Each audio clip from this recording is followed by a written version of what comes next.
everybody. Welcome back to the Dice Tower. My name is Z Garcia. I'm Joey Evans. And I'm Chris Yee. Today we're taking a look at Cyberpunk 2077 Gangs of Night City, the board game. What's up, punk? Sup, Shoom? That's what they say. In this game, you are going to be controlling a gang, and you are going to be influencing the city and various districts in it. Yep. You are going to be building up your hideouts, upgrading your weapons, hiring new people, and trying to basically get the most street cred. You're going to be following a story built into the game, sort of a way for the game to progress and change a couple of parameters on you.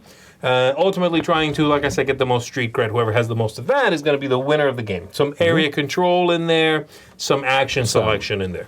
Let's go ahead and take a look at how that works, give you a quick kind of overview. We'll come on back, we'll tell you what we think of it. The game's going to look something like this when it's set up and ready to begin. We have a few different areas on the table. So we've got story cards over here, which is going to be the engine behind the game and gives you a few branching paths. Your upgrade combat cards are right here. Across the top is the street cred track, and this is very important. Whoever has the most street cred is going to be the winner in the game when the story is over. And then along the side, you've got the net runner activation and the net right here. You've got edge runners that you can acquire, and then below that, you've got opportunity cards that you can choose to take on and complete, and give you some sort of bonus, all right? As well as, of course, all the districts out here with the player pieces controlling those districts. So I'm going to go ahead and scoot this back down so we can take a look at the top, and we will go from there. This board has two sides, a side for 4 or more players, and then the other side for 1, 2, or 3 players. So on your turn, you are going to take one of 2 different kinds of actions. You can either do an activate turn, or you can do a reclaim turn. Once you're done with one of those 2 things, we're going to refill any edge runners you took over here and any of the opportunities below that you took. And then we check if the story is furthered in any way, if there are any story triggers that just happened. The different activate actions have to do with these right here on your board, and then the reclaim is sort of a reset and score turn, if you would. So we're going to go ahead and go through the different activate actions you can do, and on your turn, if you choose to do that, you get to do 1 or 2 of those actions and activate the action discs, all right? So we're taking a look at my characters right here. I'm going to go ahead and put them on the board here so we can more easily see them, and we'll explain the different options, the different activate options. Now, every faction in the game is going to have these tokens, basically the same ones, and they'll have some special ability down here, some further explanation of that special ability or a slightly different special ability there, and then they're going to have a starting district. These are the other factions that come in the game, and as you can see, they're generally the same thing, but again, they have different special abilities down here. So there you go. So the different things I can do on my turn, those are explained on the back of your player aid, by the way. And we're going to put that right there. I'm going to go down the list using one of my own right here. So the first one is activating the solos. You would move this down, and you activate all of your solo characters, which are the ones that have this pentagon base. And you can tell from the outline of that symbol as well, so everything should be pretty easy to follow.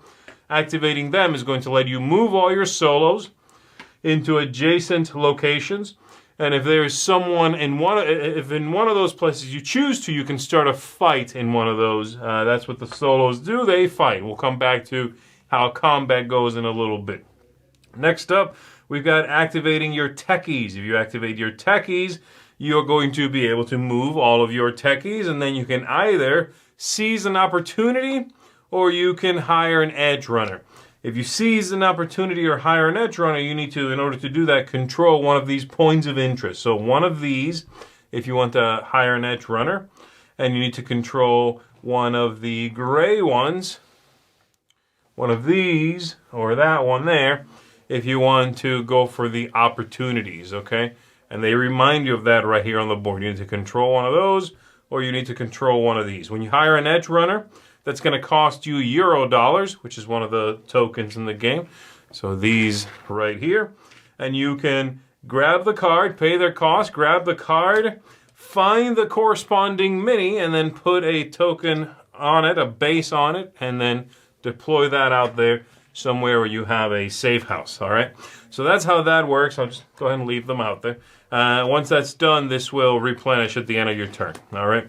The opportunity, same thing. They're going to cost you contraband, and they are going to give you some sort of bonus or boon.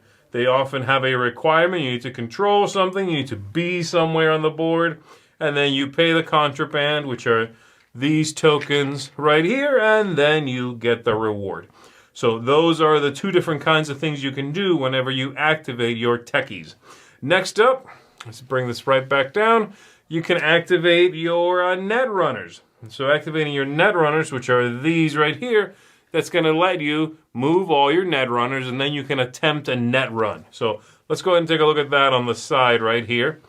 So this is the net. You do not need to control any of these data banks or data fortresses to start a net run, but they give you a bonus. You get one of these for every data fortress you control, and these tokens here behave as wild towards Eurodollars or contraband. So one of these can take the place of either one of these two right here. So very useful. Then, once you've done that, you will start your net run. You can advance your little token right here up to the number of net runners you have on the table. And the net runner symbol you can see is a square base here. So it's these people with the square base. You will move, let's say I have 2 net runners out there. I can move 1 or 2. Wherever I stop, I get that ability. So say I only move 1, I gain 1 street cred. So I'll advance on the street cred track right here at the top. I would take my token and advance it once, like so. And then I'm going to check if NetWatch catches me doing this. So I'm going to roll, and I am trying to roll so that the NetWatch symbol here or value isn't triggered. Up here, it's not as dangerous. A 4. Here, it's a 5. Down here, it's a 7. And so if I roll, that's a 5. I'm still good up here. I would have to roll below that to be in trouble, okay? Whereas it gets pretty dangerous up here. If you do get caught, then you take whatever the penalty is. Your token stays there, though. But normally later on it gets pretty dangerous. You have to kill your net runners, and up here they immediately get pushed out of all your data fortresses. But as you go down, they get worse. Things get bad. So there you go. That is net running. The other token. So again, these 3 would be to move each class of character and activate them. The next one here lets you build another one of your safe houses. It costs $2, and you take this and you put it anywhere out there on the map. It will come in handy when you do a reclaim and if you're trying to control a place. I'll talk about that in a second. The next one would be here where you get to acquire combat cards. You have to spend 1 contraband. You draw 2 of these combat cards. You will keep 1, and you have to get rid of 1 in your hand. At the beginning of the game, everybody has the same 4 basic combat cards. And if you do that action, you get to, like I said, get rid of 1 in your hand and draw 2 new ones. The main thing with combat cards is you do not get these back automatically until you've spent all 4 that you possess. And you'll always have 4. If you gain a new one, you do have to get rid of 1 from your hand. So it's always exactly 4, and you need to play all 4 in order to get them all back. So people can sort of keep track of what you are doing and which ones you might still have. But you can mess with that by upgrading. And then lastly, you've got this wild symbol, which means you can do any one of the other ones. You can reactivate your net runners, you can get another combat card, whatever. As long as you can pay for that. So that is what the basic turn of activating looks like. So again, that's activation. If you do a reclaim action, then you do a couple of steps. You get all these back, first of all. Then you're going to gain district rewards. So let's go ahead and pull this off of here so we can see some of that. So the district rewards are listed right here in the districts. If you are in that location and if you have control of that location, it's called dominance, then you're going to get every symbol in there. If you merely have presence, which means you're in there, then you get any one of them in there. So for example, City Center, you'll see, has all three of these. One Eurodollar, contraband, one street cred, but you have to have dominance in order to get them all. What is dominance? Well, dominance requires two things. It requires that you have a hideout in there, and then it requires that you have the strongest presence in there. Each of these people being one, as well as your drones, which are these, being one as well. If both of those are true, then you have dominance. You can have presence just by being in there with any one of your people. And even if you have the most people and you do not have a hideout, that's still not dominance. That's still just presence. So you gather up all your goodies. You take back all your tokens, like I said, and then you can recruit new units, which is going to be, you can recruit one new unit at every one of your hideouts from your supply. So I could put out one new one there. If I had one elsewhere, I could put out a new one there, whatever. You can actually recruit to all of the safe houses. If you have 3 spread out among the board, then you can recruit 3 times to any of the safe houses. So you can actually group them up into the same safe house, all 3 that you would recruit. It's up to you. Every time you recruit a techie, by the way, they come in with their own little droid here, and that guy's going to basically be around to help you not die, more or less. So there you go. That's how that's going to work out. You are trying to, like I said, generally get through the story.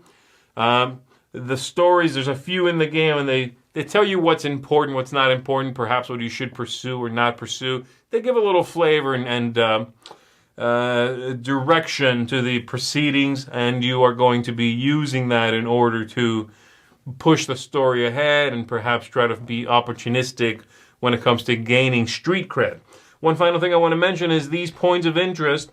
They begin the game empty as you see them now, but whenever you move and you move into a location that has empty ones, you can claim them. So for example, if I activate my, let's say my techies, and I move in here with my techie, since both of these are empty, I could claim either one of them. And now I control that point of interest. I could even stay somewhere I am and move them merely into that location. So, now that that's understood, let's go ahead and talk about combat a little bit more. It's fairly straightforward, but let's take a look at it. You activate your solos. Let's say I'm green right here. I'm activating my solos. I'm going to move into here. I'm going to choose to start a combat. I can move into as many places as I have solos, but I can only start one combat. If I'm starting a combat in this area right here, City Center, the first thing I can do is I can push somebody out of a point of interest and take it over for myself. Then both players are going to play a card from their hand simultaneously. We reveal those cards. We're going to check if the card does anything when it's revealed.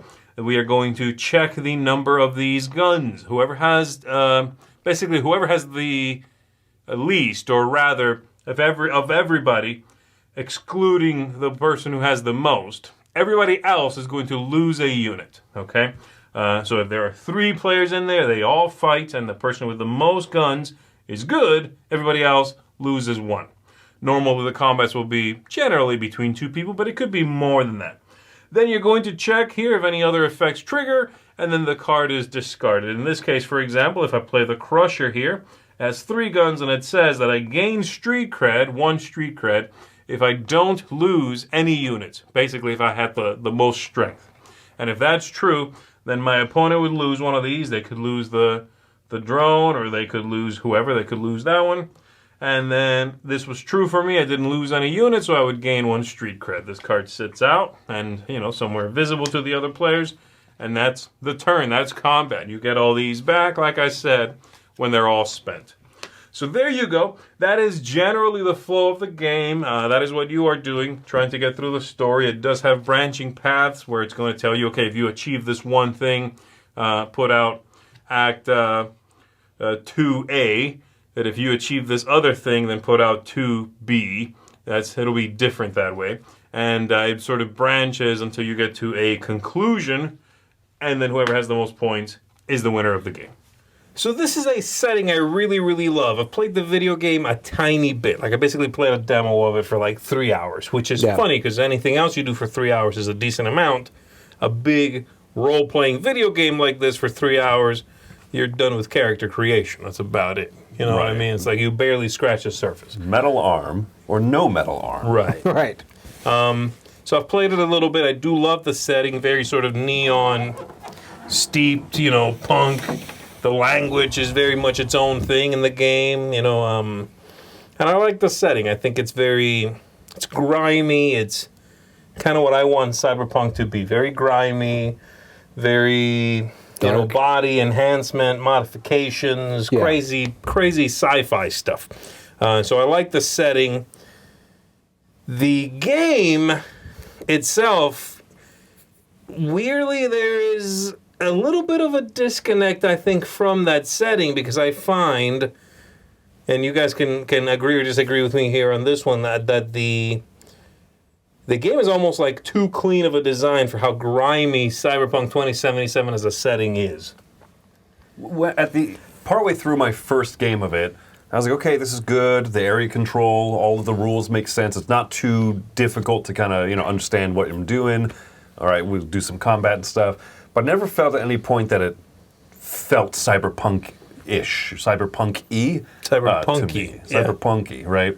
Whereas games like Android Netrunner, whether or not I like that game, I was kind of getting into it more. And in this one, I thought, it's a neat background. It's a neat set piece, but it's not thematic of an experience for me. I think I agree with you there. It kind of feels like window dressing, and I don't mean that to maybe sound as negative as I mean it to, but it is a fun world in which to look at pictures, but you're not going to feel, I think, the way you feel in the video game. You're not going to be really doing those things. It's not boots on the ground enough.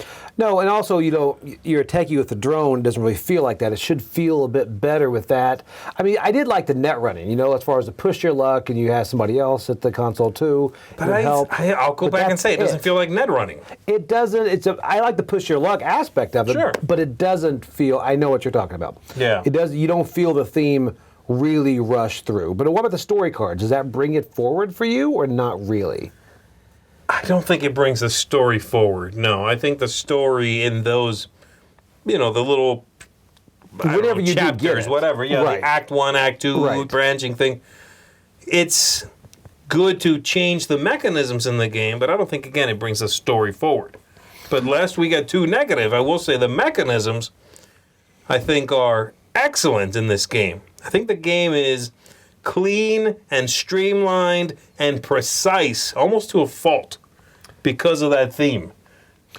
Yeah. Now, I will say some negative for me would be differentiating your different. You have to look at the basis to know who is who and what is what. Yeah. That got annoying. And then it got to where I didn't want to really hire people, because then that got really confusing. There's no other base put on there. You don't know who's your guy, who else, and which this guy is. That was a problem. I agree with you there that all the extra edge runners really look similar. Yeah. And it's hard to find the guy you need. You're like, no. Where's the one I need? That's my guy? Yeah. Sure, yeah. There's a little bit of that Simon excess kind of feeling with Right. that. Yeah. But like you said, there's two of them up for hire at a given time. Their introduction mechanically into the game is slow enough that I can follow and say, okay, hey, you hired that edge runner that lets you have this defensive benefit. I can track that. And I like that in an area control game. I feel like some games, there are too many special characters so that cool, I can't wait to attack here. And then you go, okay, remember that this is the thing that does this. I'm like, This guy cancels that, and this guy's going to actually jump in here because you did that. Yeah. Right. Yeah, I don't like playing a game where I feel like, I fell into a trap that you didn't even set. I just forgot the rule. Correct. To your point, the rule set's pretty clean in this one, and it lets me just kind of make good choices without having to be, oh no, there's 17 edge runners on the board now in round 3. It's not that, the introduction's slow enough of special powers. I like that. I agree. Really, for me, it's more like, because I expected more area control, more Godfather-esque type things. It's a point salad in getting those victory points, and the fact that you initiating those fights, you normally don't want to attack the leader anyway. There's so many ways for them to get points out of every fight you put them into. So that for me was the first time I played it, I thought, okay, I had the wrong strategy going forward on this. So you don't it's just not fight. Do you guys think that the game is subtle? Do you find what the game is attempting to do to be subtle? I do. I find the game to be the mechanisms. I can explain the game to you. You're gonna I think, be surprised that there are as few rules as there are. Oh, I love that. Right? Like, yes. there's actually a fairly clean game, but I also find the game to be just subtle to the point that I think it hurts the game upon first impressions.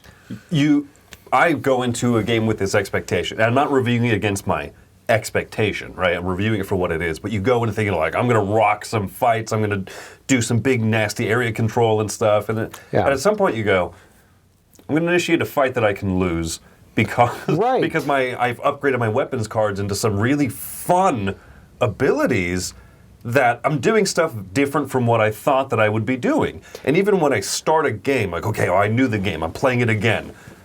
Oh, interesting. Oh, this weapon card's gonna, I guess I'll do this instead, and take advantage of these little opportunities to kind of point salad, almost like you earn lots of points a lot of different ways. It's a Loki type strategy you seem to adopt a lot of times, you know? No, well, it has those beats in it, certainly, but I find this to be much more subtle and smaller in scope almost than Blood Rage. I think Blood Rage has swingier things happen. I'm starting a fight. 15 dudes are jumping in. Blah, blah, blah. This never has that. You know what I mean? This is always... You live and die by 1,000 cuts in this game. Right. It's those like small things that happen. You know what I mean? It's the...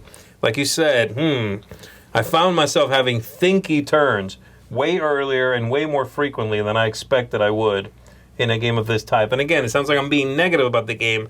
I think I'm merely reflecting on what I expect a Cyberpunk 2077 metal arm thing to be versus what you get in here, which is really a Euro game almost with all these interesting little mechanisms, like the way you upgrade cards, your combat cards, and the way combat works. Very clean, very small. The way you hire new people to be part of your group, the way you do a recall turn, and that's how you get resources. And on top of that, the resource management in this game is tight. Dominance versus... I mean, it is a tight game. You have a few things you're scrounging for, you know?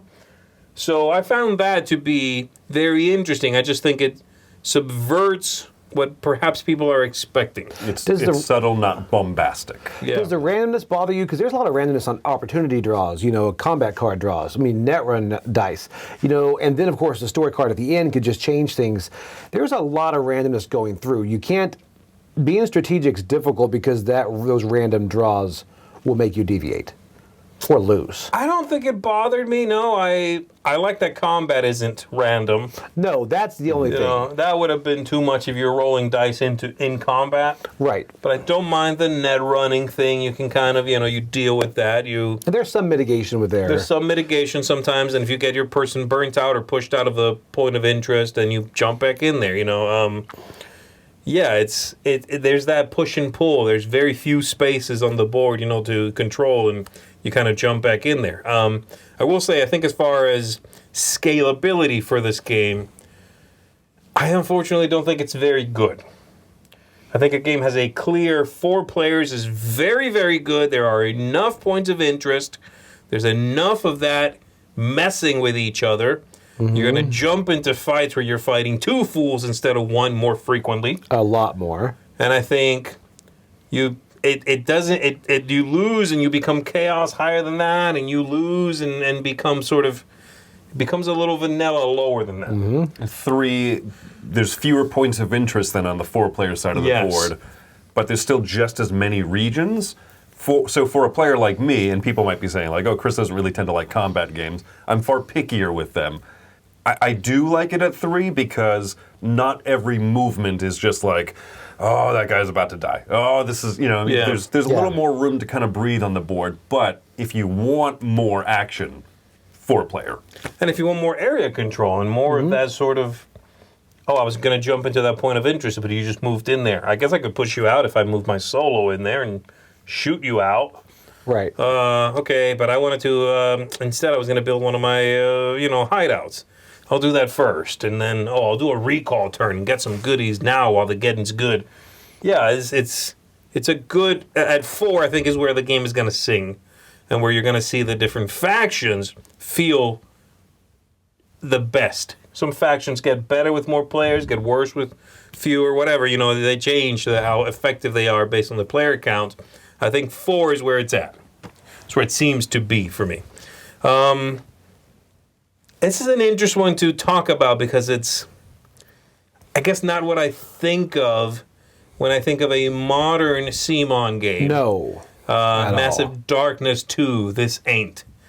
But it's really not that far off when you think of things like Blood Rage and Ankh, which kind of turned out to be a smaller game than it looked. Right. Yeah. You know, it's a smaller sort of area control, cutting up areas and controlling them. You look at that game through a sort of foggy enough lens, and it's like Euro game. Mm-hmm. And I think this one gives me the same feeling. It's more apparently a Euro game from the start. And I really like just like the action driver. I do a blue action, I move it down. I do a green action, I move it down. Can't repeat those until I reset. I love that. It's a great driver for the game. I think mixed with that combat, where those combat cards are very clean and deterministic kind of feeling. Mm-hmm. Once you've used them all, you get them back. There's a lot of things that I think feel really good. Strangely enough, for me, who I'm more of that kind of dry Euro gamer, I wish that this just had a little bit more theme in it, especially with those story cards. That sounded like the most innovative part of this whole package. It's like, oh, this story is really going to shake things up. And you're like, oh.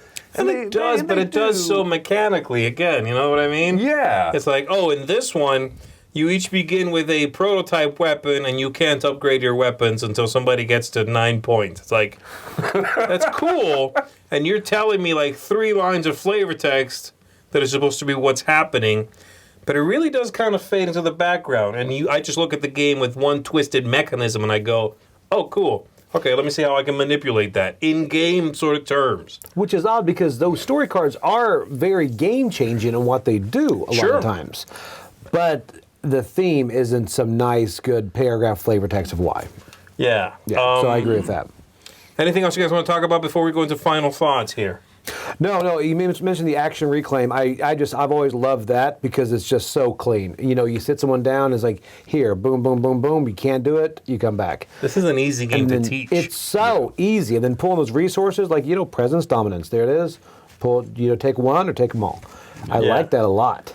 So yeah, I think I'll start with my final thoughts then. Yeah. For me, score-wise, I'm giving this one a 6.5. Because it's almost there. I almost really enjoy, I do really enjoy many aspects of it, but then there's just a few things that are detractors for me. I feel like the board is very large and the table presence feels like something bigger, but you don't get that. But then it comes with all those downsides from it, where if you're sitting on that side of the table, there's these contracts to fulfill completely opposite you, and they're going to be hard to read. You're not going to be able to plan and strategize around them, which I think is a hugely important part of the game. If you're the player sitting there where that's right in front of you, go, okay, cool, I have these requirements, I'll get another orange contract, 3rd orange contract, 3 points right from doing that.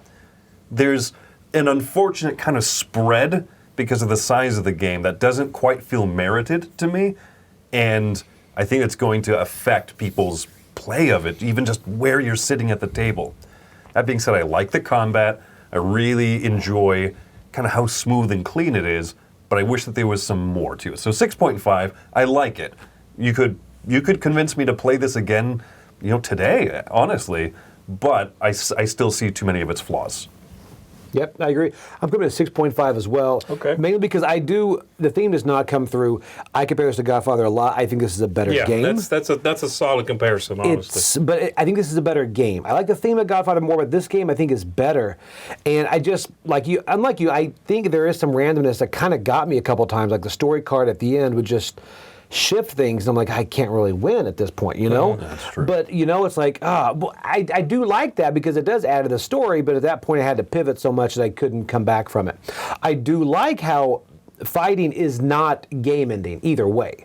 That I do like. That mechanic is forgiving.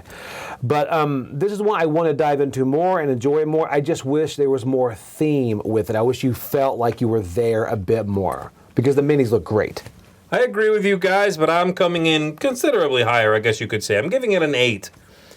And I think it's because normally when people say this is lesser than the sum of its parts, is that a thing people say, like, you know, Yeah. the parts on their own don't add up to a greater thing? I think you could say that about this game. But I really like those parts. Combat, wonderful. Net running, fun. I like that. I like being able to subvert how I kill you off the board or how I score a point. Right. You know what I mean? You expect me to Yeah. attack you. No, I'm net running you out. You know what I Yeah. mean?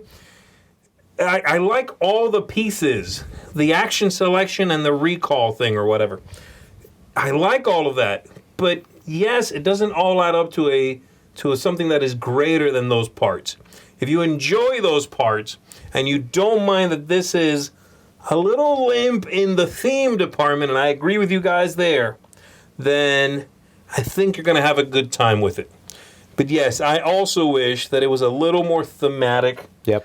that the cyberpunk feel didn't fade into the background. I always feel like when I'm playing this game, I always feel like I'm grabbing it by the neck and dragging it into the light. Right. The theme. Yeah. I keep like using the terms and wanting it to like To grab you. to grab me. Yeah. But Yep. I can tell I'm doing that heavy lifting Right. to keep it in mind. Yeah, Cyberpunk. Oh, yeah. Netrunner. Yeah, and this and that. Oh, yeah, Edge Runner. I'm going to hire the Edge Runner. Euro dollars. You know what I mean? Like, Right. I'm using all the terminology because I wanted to work on me. But it feels like I'm moving down the track. But it feels like it's, you know, mechanical thing. And those mechanisms are good. And I enjoy what it's doing. But yes, if it was more thematic, it would be even higher for me because I really do like it. I've enjoyed the game every time I've played it. And it definitely has flaws, but it works on me. This one works on me. So there you go, folks. That's going to do it for us. That is Cyberpunk 2077, Gangs of Night City. Check it out if you are someone who did enjoy the Godfather game, if you Yep. enjoy sort of cleaner Euro games with a cool theme, window dressing. And some confrontation still Some in there, yeah. confrontation. Got some battles yeah. in there. But yeah, that's who wants to check this out, I think. So there you go. That's going to do it, everybody. That is a seal of approval, by the way, for Cyberpunk 2077. My name is Z Garcia. I'm Joe Evans. I'm Chris Yee. Fight for them Euro dollars. Get that street cred. And Contraband.